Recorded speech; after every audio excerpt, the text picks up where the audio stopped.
Just be careful who you add to your party. Like this guy, he's cool looking, isn't he? His name's Skull Crusher. Man, he's got to kick butt. You look at his details, yeah, he's got high strength, constitution. He even does 2d1 damage instead of 1d2. But look, you could take him back to town and then he leaves. Goes back to his master. Okay, that's more S&M than I need to know about. So here we're going to go to that temple that we hired Durton to help us take out. And we make it inside, we destroy the altar. And we're attacked by an army of orcs and half-orcs. So what we do is target this guy called Mace, because he's the cleric. You don't want him casting spells. So do the technique where if he tries to cast it, just keep blasting him with magic missile. He goes down. Then you do the sleep thing on everybody else and hold person, take him out. Cast detect magic, grab his mace, and then go into search mode and start walking all around in here. And you'll find all kinds of cool treasure. Potions and wands and armor, weapons. Take it all back to town. Here we identified it and we see potion of giant strength, healing, and speed. And of course, wand of magic missile. Found some cool scrolls. This is how the potion of giant strength works. It gave us 21 strength. You'll notice our damage is 1d2 plus 9 without a weapon equipped. You'll also find some cool items like Dust of Disappearance. You'll find gold statues, which there's a bug. You'll notice if you try to sell 2 or 3 together, it's less than 1 by itself. So after doing all that, we'll show the overhead map. As you're walking around, you may be attacked by enemies, and it takes you to the standard combat screen that we're used to, only you'll notice the terrain's different. There's trees and rocks. There's this little creek here that you can't cross. It's pretty cool looking, actually. I like the graphics. You'll face sturge, trolls, hippogriffs, ankegs, which are really tough, tigers, which can get multiple attacks. You do run across some friendly creatures here, like these centaurs, and we exchange pleasantries with them. As you walk around on the map, you'll notice that it takes 12 hours per square, unlike the typical 1 minute in the first-person view. There's also these random layers or adventures you can find, like here's a small wooded grove. Now when I went in here, I couldn't see an area view, and I searched all around and really there wasn't anything in here. I encountered some of these sturges and of course took them out quickly because they're pretty scrawny. But there wasn't really anything else in there. No treasure, nothing else. Now up in the mountains toward the northwest, I found this cave and there was a dragon flying around by it. But of course, being brave, I decided to enter the cave. Either brave or ignorant. And it says there's a magic mouth, and I go ahead and state my name and intent, which is to pledge party to the dragon's service. Sure, why not? A little brown nosing never hurts. So this dragon then comes out and greets us. And it's a silver dragon.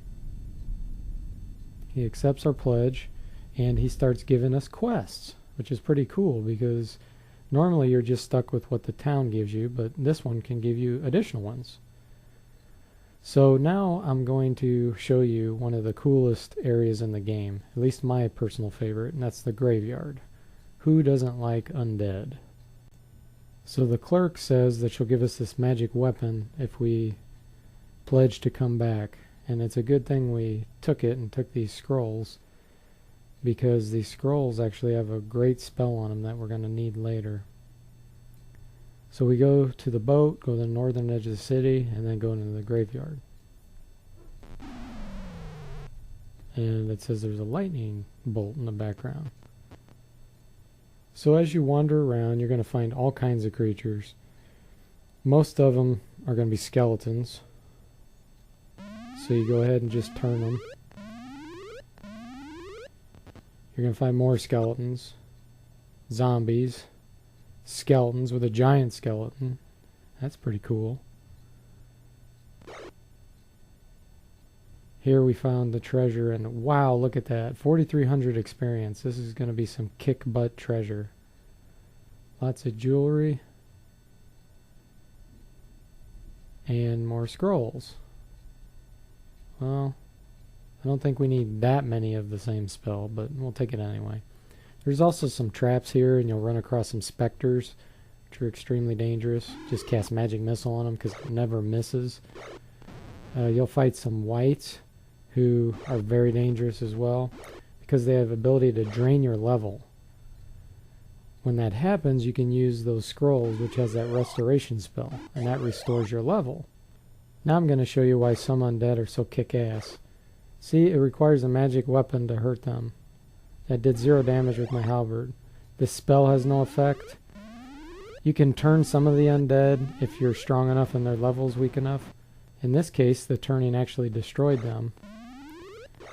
Ghouls can paralyze you, which really screws you up. You'll face these mummies, who have their own paralysis ability, which affects the whole party if they fail their saving throw. They can also disease you.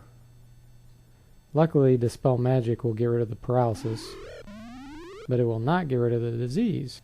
Here in camp we display, and you can see we have the dreaded mummy disease. And by the way, this display mode also shows positive effects. Now this guy's really cool looking. It's a wraith.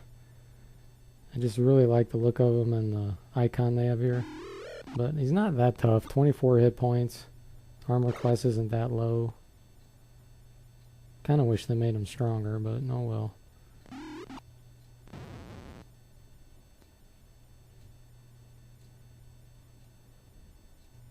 Here's the most dangerous creature in the graveyard.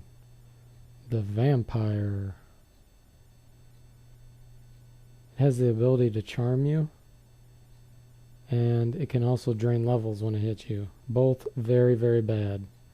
So he has 43 hit points, armor class 1. Kind of tough to hit, so magic missile is your friend. And here's where all these wands come in use. Don't worry about the wolves, they're weak compared to the vampire. You can equip a mirror. See, I just got drained 2 levels. You can equip a mirror, and it'll reflect his gaze, but obviously I didn't do that before I came here. So if your person gets charmed, cast Dispel Magic, it'll undo the charm. After killing him and going back to town, I recommend curing the mummy disease, and then going to pick up your reward. Almost 4,000 EXP, that's pretty darn good. By this time in the game, you have more money than what you know how to do with. Another fun area I like to go in is this pyramid. There's all kinds of cool random creatures you'll find. Here we have some 7th level thieves who have some wands. Emaciated elves, which are basically magic users. They're actually called Deans. You fight Driders, you'll fight Minotaur. Now I'm going to show you some of the miscellaneous things in the game that I think are really cool. You find this book, and it's a manual, and if you give it to someone, like I'm going to give it to this guy here, our Dane, who has 19 Constitution, it says he's reading. If you rest 30 days, it says he's hardier. It increased his Constitution by 1. Now as I walk around on the map, he regenerates. How cool is that? So once you get 20 Constitution in the game, you can regenerate. So here's how Lightning Bolt works, just to show you another cool spell. Doesn't hit nearly as much as Fireball, but it's controlled in a line, and it can also bounce off walls. Another little fact is to be careful when using haste. When you cast it, it ages each character by 1 year. It's not worth it in my opinion. So this concludes the review of Pool of Radiance. It is an absolute masterpiece.